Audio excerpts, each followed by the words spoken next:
Hey everyone, welcome to today's video. So today's video, I wanted to quickly put out a few statements. First of all, I want to talk about two concerns that I've seen based on the PTS. And in the seconds, I want to talk about Foundry Bulwark itself. And I'll address a few things about context. So thanks for tuning in. It'll probably be maybe 7-8 minutes. Hopefully I'll do my best to get you out of here quickly. Let's go. First thing, I've seen some people say it's difficult to test things in the PTS servers in the dark zone because there are people running Foundry Bulwark and disrupting everybody. I appeal to those who may be having so much fun. You might want to take some time to allow for people to be able to get some free reign to test other things, or you might want to test other things as well.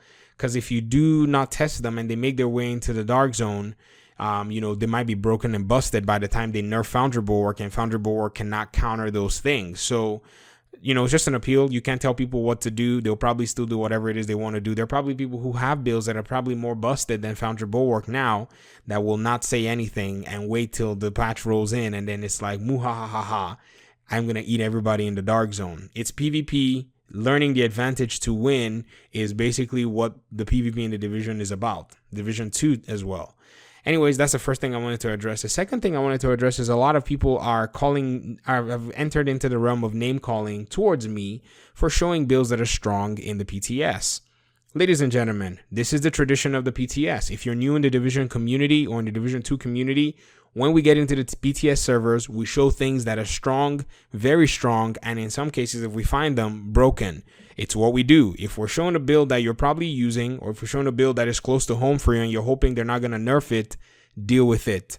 If we talk about it now, it's going to get fixed, or it's going to get balanced to a fair place, or the developers will say we're okay with letting it in, and then we have a build, or we have the items the way they are. Plus, the reason I'm actually more comfortable showing these things, even though I hardly show a lot of builds, I don't really do too many build videos, is because if you look at the around the spectrum, if you look at the patch notes, they've actually increased the base weapon damage for basically all weapon archetypes in many cases. They're going to tune some weapons here and there, but most weapons are getting a buff. So already what we're seeing is there's a desire of the developers to make players stronger. This is what happens in the division's end of life. After they bring out very new content, they make it hard a little bit.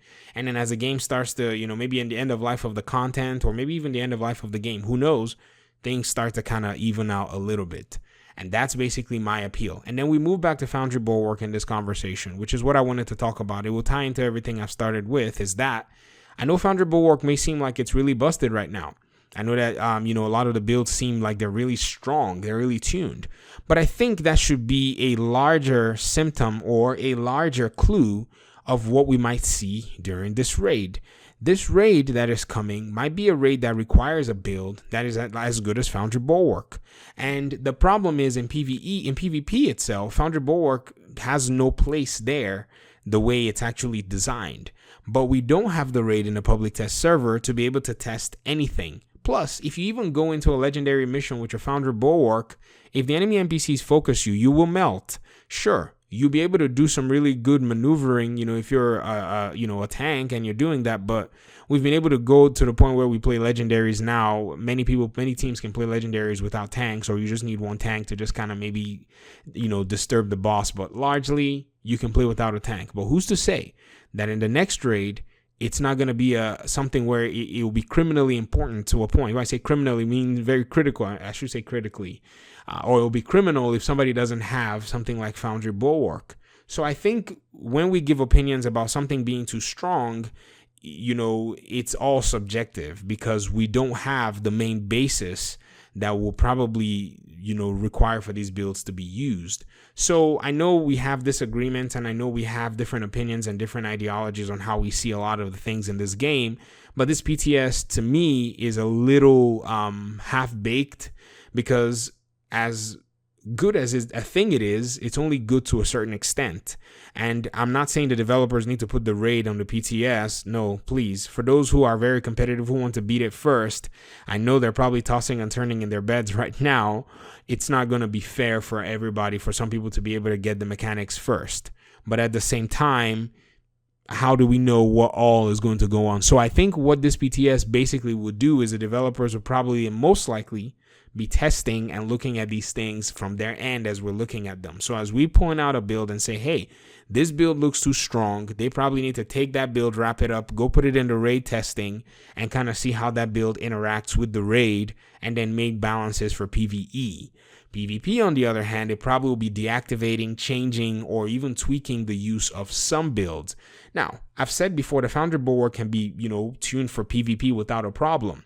And I was very surprised to even see that they're already doing stuff like that. Look at tip of the spear. Some people were correcting my accent on comments. I was like, you have nothing better to do with your time. If you look at tip of the spear, the bonus to get the bonus damage, it needs you to hit an enemy NPC with your specialization weapon. That's all. You damage an NPC with your specialization weapon.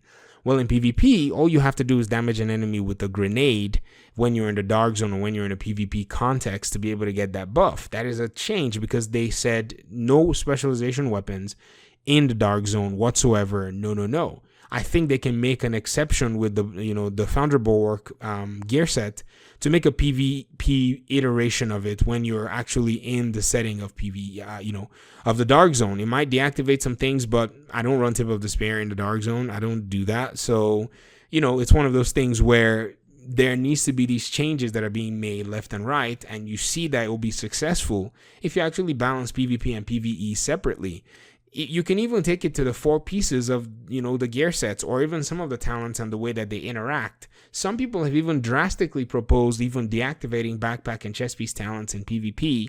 I think that's too much, honestly. I mean, that would be too much because there's some talents that do thrive in a PvP environment.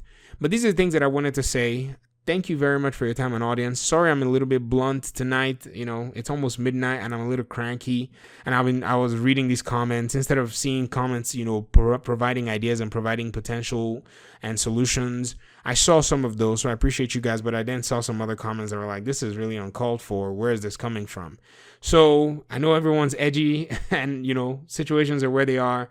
But I want to encourage us as a community to just kind of keep our heads calm, keep our heads together, and let's, kind of get this game to where it is that we want it to be. I know many people are, planning their departure in September to Cyberpunk 2077, and I know it's probably going to be everything you've ever hoped and dreamt about. I hope it is. I'll be checking it out too, but before then, let us not throw out the baby with the bathwater. Thank you for your time.